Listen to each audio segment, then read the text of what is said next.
এক কথায় পশ্চিমবঙ্গের ভাষাতে সার্জন ডাক্তার কে কোন বিষয়ে অপারেশন করবে হ্যান্ডবিলে সব লেখা আছে। কথা বুঝতে পারছেন তো? কাউরে হার্ট অপারেশন, কাউরে ব্রেন অপারেশন, কাউরে কিডনি, কাউরে অ্যাপেন্ডিক্স, বিভিন্ন অপারেশন এখানে চলবে। তো যাক, ওটিতে লোডশেডিং এর কারণে আজ অপারেশন হবে না। শুধু আমি আমাদের জামাতের লোককে শুধু এটা দেখাতে চাই যে আমরা যে ভাবে নামাজ পড়ি, এটা হ্যান্ডবিল দেখে পড়ি না নবী মুস্তাফার হাদিসে আছে ওই মতো পড়ি। কারণ অনেক মানুষ দলিল থেকে দূরে থাকার কারণে ইন্টারনেটের দিকে সুবহানাল্লাহ ধ্যান থাকার কারণে নিজের দলিলটাকে ভুলে যায়। অনেক সময়তে রেকর্ড আছে কিনা ওটাও ভুলে যায়। দীর্ঘদিন চাষবাস করার পর এটাও ভুলে যায় যে পীর দলিল আছে কি নেই। ঠিক না ঠিক? তাই শুধু আমরা দেখাবো যে আমরা যেভাবে নামাজ পড়ি, এটা কোনো পেপার দেখে নয়, যেভাবে নবী মুস্তাফা নামাজ পড়েছেন, সাহাবায়ে কেরাম নামাজ পড়েছেন, ওই মোতাবেক আজ হানফি জামাতের ঐতিহ্যবাহী কনফারেন্স।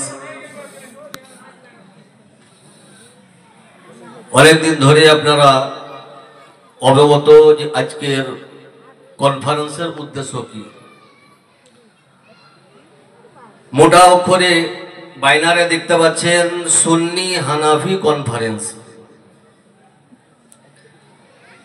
এর মানে এখানে যত ওলামায়ে কেরাম বসে আছেন সব পৃথিবীর মধ্যে অরিজিনাল মজহাব, জান্নাতি দল আহলুস সুন্নাত ওয়াল জামাত। এহলো আহলুস সুন্নাত চারটি মজহাবে সীমিত, ওর মধ্যে একটা নির্ভরযোগ্য গুরুত্বপূর্ণ মজহাবের নাম হলো হানাফি মজহাব। আর এটাও আপনারা হ্যান্ডবিলে জেনেছেন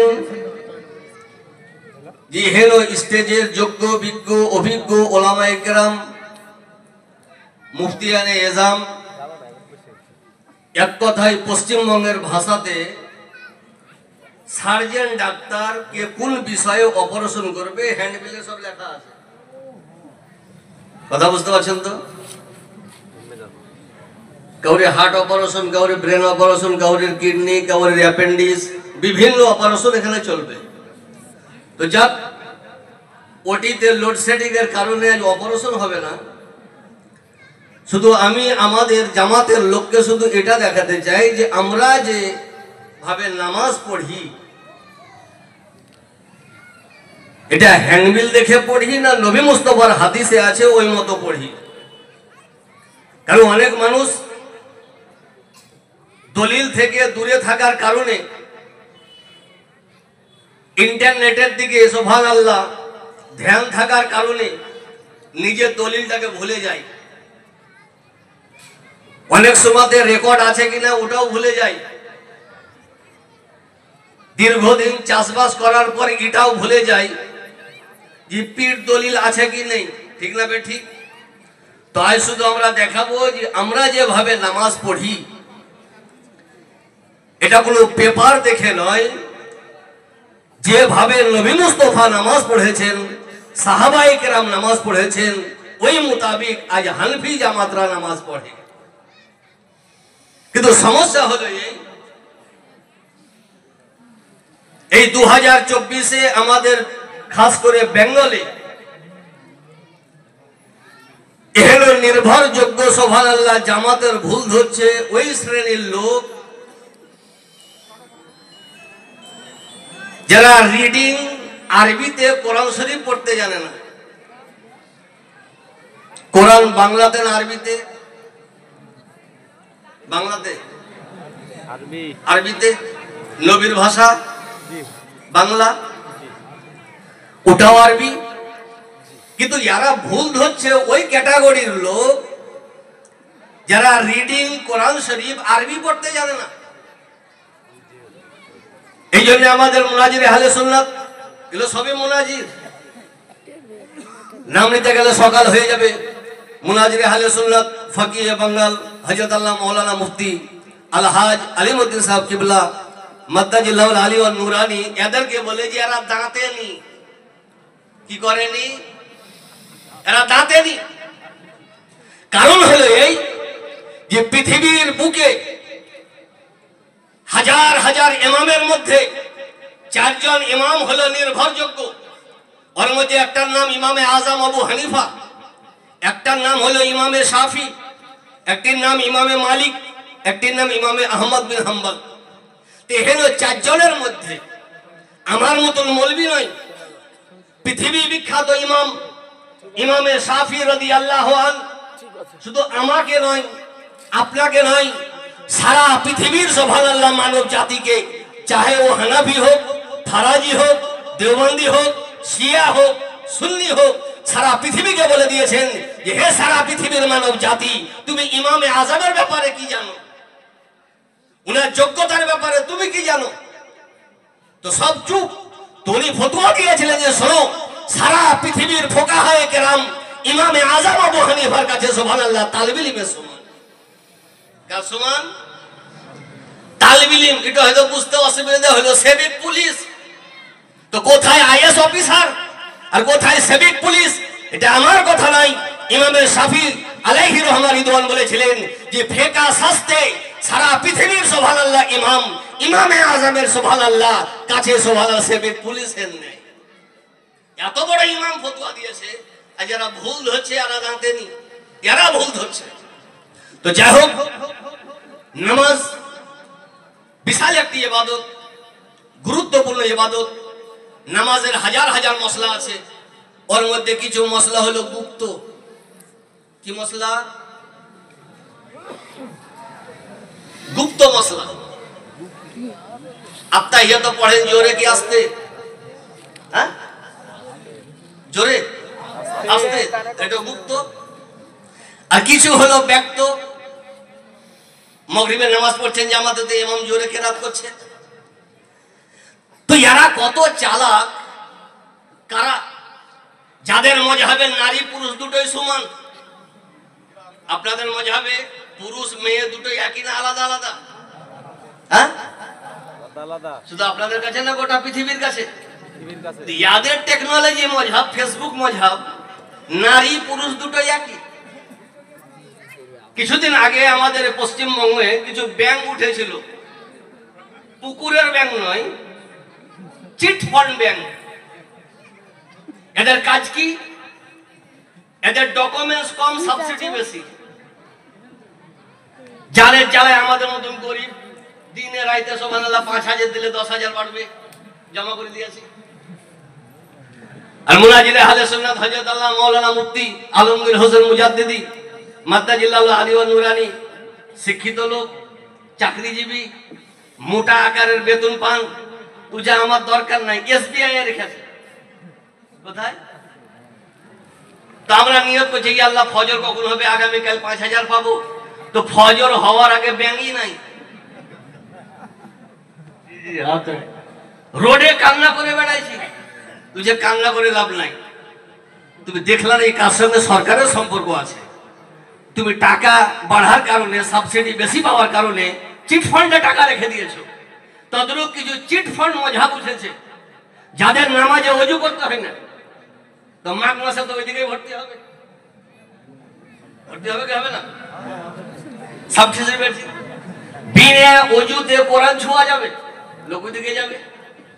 কিছুদিন আগে ফতোয়া ছিল যে তারাবি 8 রাকাত। তো ঠিক আছে, ওদের মজহাব অনুযায়ী।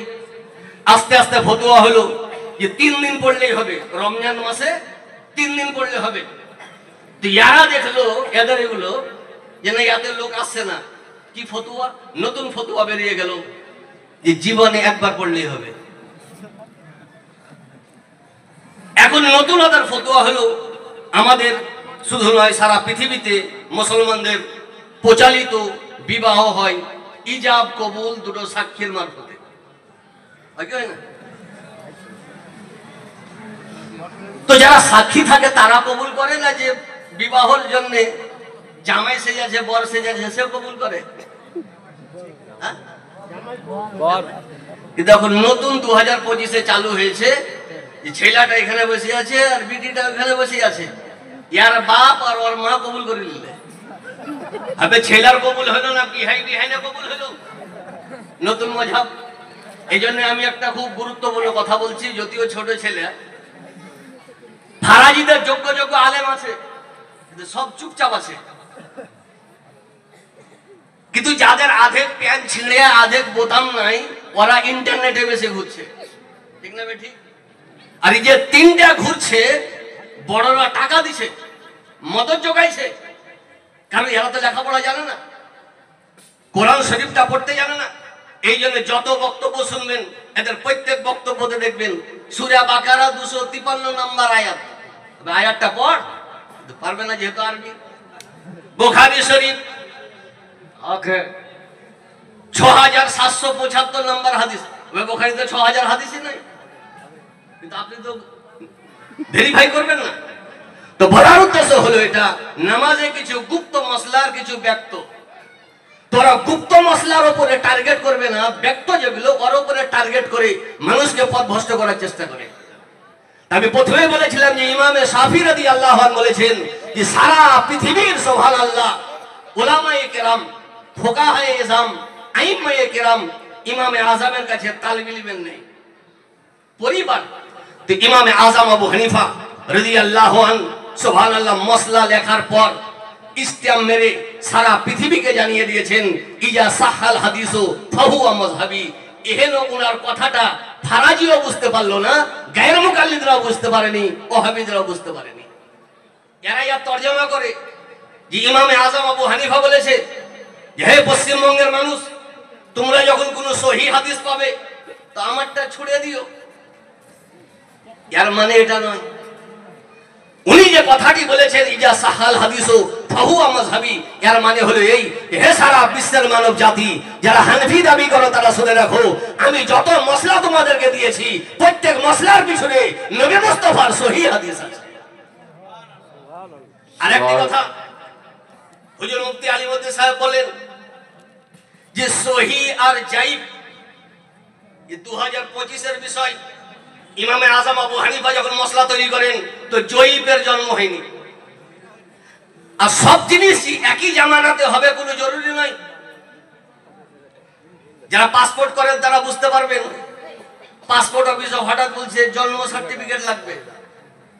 হ্যাঁ গো, আমাদের গ্রামে যে পাসপোর্ট করে গেল, ভালো লাগলো না, যে যাদের 90-এর পর জন্ম তাদের লাগবে।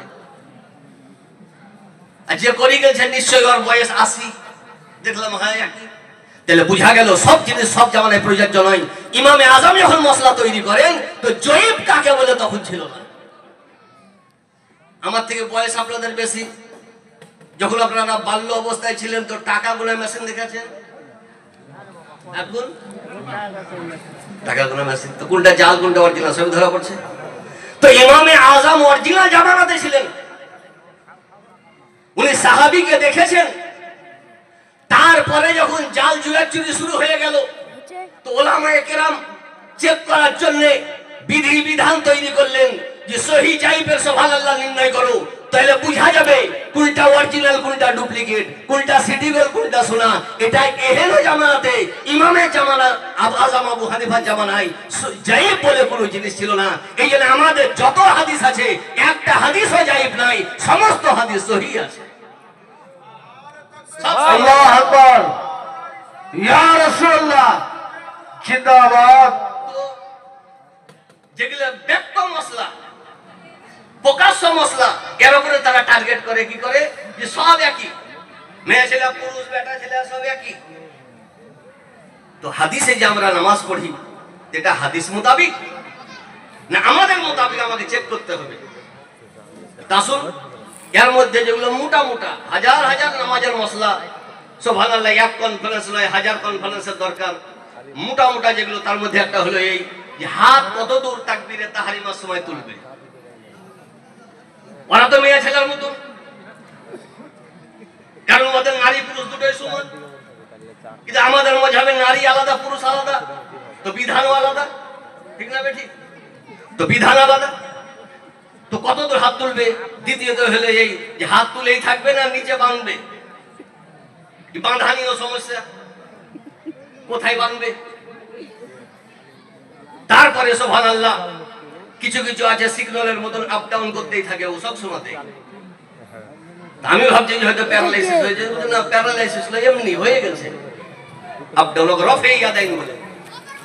আরেকটা হলো এই দেখা গেল যে ইমামও কেরাত করছে, ওর পিছনে যে নামাজ পড়ছে ও কেরাত করছে। এক গ্রামের মোড়ল বলেছিল যে হ্যাঁ দুটাই যদি কেরাত করছি তো পয়সা দেন, ইমাম বসাছি কেন? কি বাদ দে একটা। আর এখন যেটা সবথেকে ভাইরাল মশলা সেটা হলো এই আত্তাহিয়াতের সময় আমরা আঙ্গুল তুলে ইশারা করি, ওরাও করে, কিন্তু ওদের একবারে প্রথম থেকে নিয়ে সালাম ফিরা পর্যন্ত করে,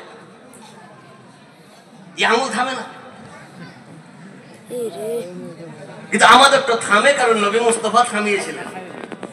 তো এই যে আমরা এর উপর আমল করি, তো এগুলো আমরা মিটিং পাস করেও করি না, নবীর হাদিসে আছে শুধু টাচ দেওয়ার জন্য।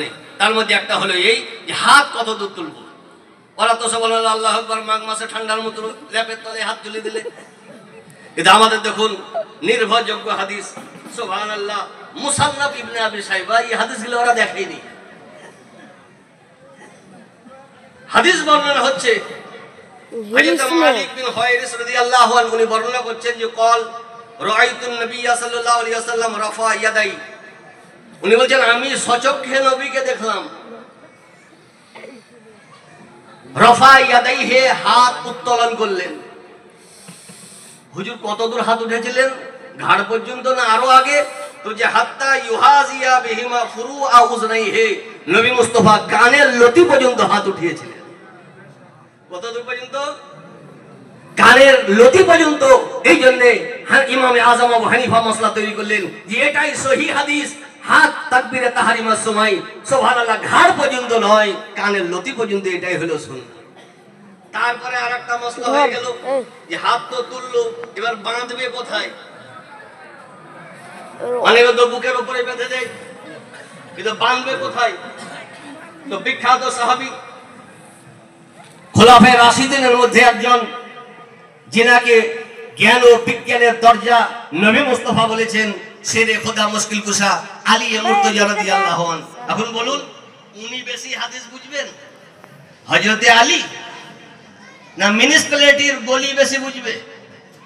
কি হাদিস বেশি বুঝবে? হযরতে আলী। হযরতে আলী 24 ঘন্টা নবীর পিছনে নামাজ পড়ছেন। তো উনি বলছেন আন আলীন কল ইন্না মিনাস সুন্নাতি ফিস সালাত ওয়াজউল কাফি আলাল কাফি তাহতা সুররা। উনি বলছেন নামাজের মধ্যে এটাই সুন্নাত যে ডান হাতকে বাম হাতের উপরে বাঁধবে। হুজুর রাখবো কোথায়? তো যে তাহতা সুররা, নাভির নিচে বাঁধতে হবে। কোথায় বাঁধতে হবে? নাভির নিচে বাঁধতে হবে। এটা সুবহানাল্লাহ কোথায় আছে? এটাও মুসান্নাফ ইবনে আবি শাইবাতে আছে। একটা হলো দারে কুতনিতে আছে যে নাভির নিচে বাঁধতে হবে, বাইহাকি শরীফে আছে যে নাভির নিচে বাঁধতে হবে। প্রত্যেক জিনিসের দলিল একটা হয়। আদে মুনাজির আহলে সুন্নাত বলেন প্রত্যেক জিনিসের একটা দলিল, এখানে তো 4-5টা হয়ে গেল। তারপরে আরেকটা সমস্যা, ইমামের পিছনে কেরাত চলবে কি চলবে না? ওরাও ইমামও কেরাত করছে, মুক্তাদিও কেরাত করছে, এর ব্যাপারে বিধান কি? নবী পাক সাল্লাল্লাহু আলাইহি ওয়াসাল্লাম বলেন আনাবি হুরায়রা قال رسول الله صلى الله عليه وسلم انما جعل الامام ليتم به فاذا كبر فكبروا واذا قرأ فانصتوا। নবী বলেন ইমাম নির্ধারণ করার উদ্দেশ্য হলো এই মানুষ যেন মুক্তাদি যেন তাকে ফলো করে। ফাইজা কাব্বারা ফাকাব্বিরু, ইমাম যখন তাকবীর পড়বে তো তোমরা সুবহানাল্লাহ তাকবীর পড়ো। ওয়াইজা কারাআ ফাআনসিতু, ইমাম যখন সুবহানাল্লাহ কেরাত শুরু করবে তো তোমরা নীরবে শ্রবণ করো। তাহলে নবী বলেন ইমাম যদি কেরাত করে তো মুক্তাদির পিছনে কেরাত করবে না। আজ আলহামদুলিল্লাহ আমরাও করি না, ইমাম যদি কেরাত করে তা আমাদের মুক্তাদি কেউ কেরাত করে না। কিন্তু আরেকটা হাদিস পেয়েছে বুখারী শরীফে, যে হাদিসটার সদর মুফাসসাল ওরা কিছুই বুঝে না, যে নবী মুস্তাফা বলেছেন যে আলহামদু না পড়লে নামাজ হবে না। এর জন্য গোটা ভারতের সুবহানাল্লাহ হানফি জামাতের জন্য বিশাল একটা অস্ত্র।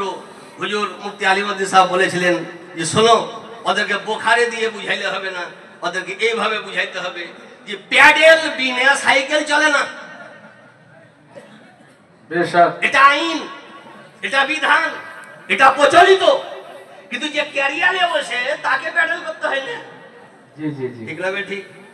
প্যাডেল না করলে সাইকেল চলবে না, এটা বিধান, কিন্তু যে ড্রাইভার তাকে করতে হবে, যে পেছনে বসে যাওয়াকে লয়। তদ্রূপ নবী বলতে চাইছেন যে একক যদি পড়ো তো কেরাত করতে হবে, ইমামের পিছনে যদি পড়ো তো তোমাকে কেরাত করতে হবে। সুবহানাল্লাহ, সদর মুফাসসাল বুঝে না, যারা বিটি ছেলে বেটা ছেলে বুঝে না, তো সদর মুফাসসাল কি বুঝবে? এরা ইমামে আযমের মধ্যে বলতে চাচ্ছিলাম, এই যে ইমামের পিছনে কেরাত করা, আমাদের হানফি জামাতের বিখ্যাত মুহাদ্দিস, বিখ্যাত সুবহানাল্লাহ হাদিস ব্যাখ্যাতা আল্লামা ইমাম বদরুদ্দিন আইনি আলাইহি রাহমাতুল্লাহ রিদওয়ান, সুবহানাল্লাহ, উনি একটা হাদিস লিপিবদ্ধ করেছেন। উনি বলছেন যে শোনো,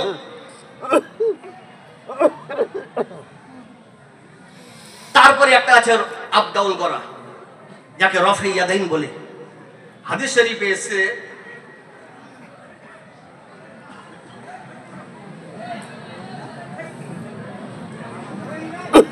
সিহা সিত্তার মধ্যে নির্ভরযোগ্য হাদিসের কিতাব আবু দাউদ শরীফ। আবু দাউদ শরীফ, তো আবু দাউদ শরীফ আন আলকামাতা قال আব্দুল্লাহ ইবনে মাসউদ আলা উসাল্লি বিকুম সালাতা রাসূলিল্লাহ সাল্লাল্লাহু আলাইহি ওয়াসাল্লাম। হযরত আব্দুল্লাহ ইবনে মাসউদ উনি কিছু সঙ্গী সাথীকে বলছে যে তোমাদেরকে কি নবীর মত নামাজ দেখাবো না, যেভাবে নবী পড়াতেন? তো সাহাবা যে হুজুর দেখান, বহুত খুব বেশ। তো উনি কি করছেন? কল ফাসাল্লা, নামাজ শুরু করলেন, ফালাম ইয়ারফা ইয়াদাইহি ইল্লা মাররাতান, উনি নামাজ শুরু করলেন তো একবার হাত উঠালেন, ডবল উনি হাত উঠাননি। তাহলে বোঝা গেল যে নামাজে একবার তাকবীরে তাহরিমার সময় শুধু হাত উঠবে, তারপরে রুকু থেকে ওঠার সময়ও হাত উঠবে না, সাজদা থেকে ওঠার সময়ও হাত উঠবে না। এটাই হলো সুন্নাহ। ইমামের পিছনে কেরাত হবে না। উনি একটা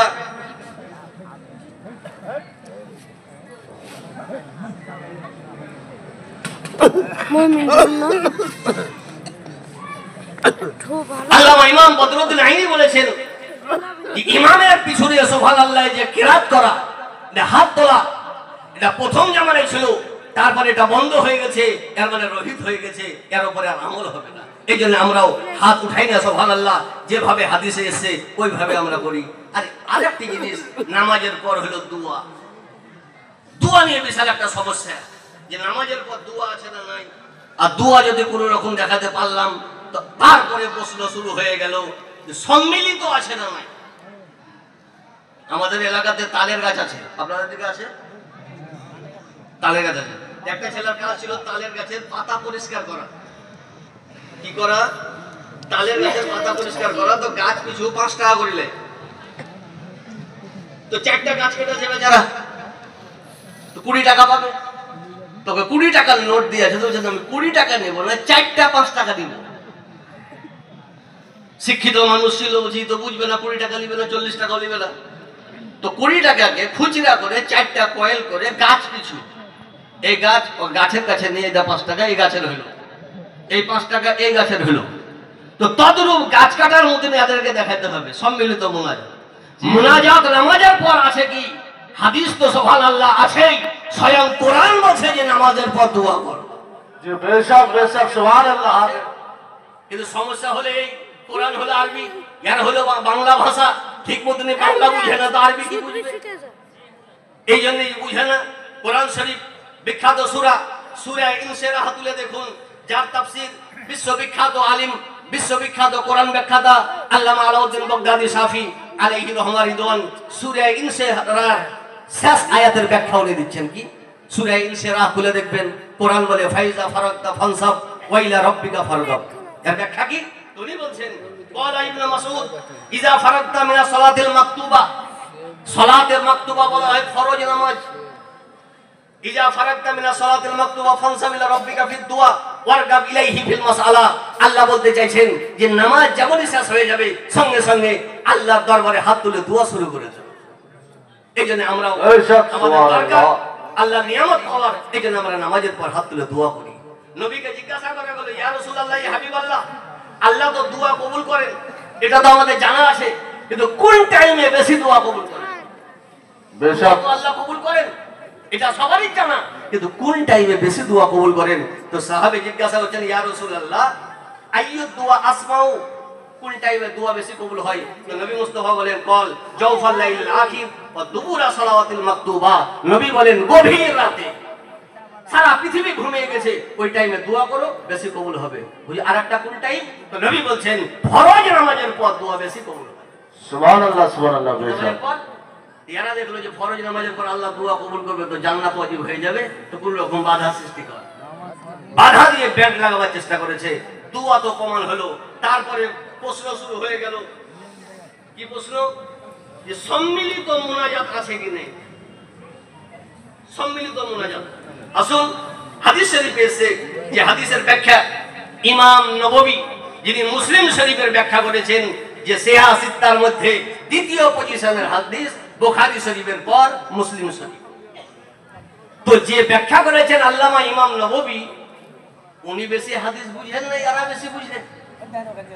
উনি ব্যাখ্যা দিয়েছেন, ওয়ায়াকুলুন নববী ফি শারহিল মুহাজ্জাব আদ-দুআ লিল ইমামে ওয়াল মামুমে ওয়াল মুনফারিদে মুস্তাহাব্বুন আকবা কুল্লি সালাত বিলা খিলাফিন। উনি বলছেন দোয়া করা ইমামের জন্যও, মুক্তাদির জন্যও, একক নামাজ পড়ে তার জন্যও, প্রত্যেক ফরজ নামাজের পর সুবহানাল্লাহ এটাই হলো মুস্তাহাব। তাহলে বুঝা গেল ফরজ নামাজের পর দোয়া আমাদের চালু নয়, হাদিস ও কোরআন থেকে চালু আছে। बेशक बेशक सुभान আর আরেকটি জিনিস বলে বিদায় নেব, সেটা হলো এই সম্মিলিত মুনাজাত পেছনে এরা ওয়াহাবি জামাতের বিখ্যাত আলিম আনোয়ার শাহ কাশ্মীরি, মারিফুস সুনান, আরবিতে লেখা আছে, বেচারা যাই হোক ধারণা করে লেখা আছে, কিন্তু দামি কথা একটা লেখা আছে। কি লেখা আছে? কমসে কম নিজের জায়েদ ভাইয়ের তো ফলো করো একবার, তোমাদেরই জায়েদ ভাই ওয়াহাবি জমজ ভাই। ও লেখাছে, কি লেখাছে? ও লেখাছে একটা হাদিস লিপিবদ্ধ করেছে। কি হাদিস? যে নবী পাক সাল্লাল্লাহু আলাইহি ওয়াসাল্লাম বলেছেন, লা ইয়াজতামি মালাউন ফায়াদউ বাযুহুম ইউমিনু বাযুহুম ইল্লা আজাবাহুমুল্লাহ। উনি বলেছেন কোন দল, ওর মধ্যে কেউ যদি দোয়া করে আর কেউ যদি আমিন আমিন বলে, তো এহেন দোয়া, এহেন মজলিসের দোয়া আল্লাহ বেশি কবুল করে। এই হাদিসের ব্যাখ্যা উনি দিয়েছেন, ওয়াহুয়া দলিলুন লিদুআয়ে বিহাইয়াতিন ইজতিমাইয়্যা, এটাই সম্মিলিত দোয়ার সবথেকে বড় দলিল। পরিষ্কার লিখে দিয়েছেন এই যে এটাই সম্মিলিত দোয়ার সবথেকে বড় দলিল।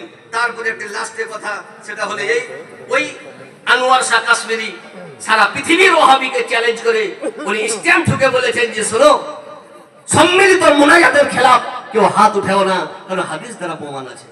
ওটাও বলে দিয়েছে কি, ফাহাজিহি ওয়া মাশাকালাহা মিনার রাওয়ায়াত ফিল বাবে তাকাদু তাকফি হুজ্জাতান লিমা আতাদাহু নাসু ফিল বিলাদে মিনাদ দাওয়াতিল ইজতিমাইয়্যা দুবুরা সালাত।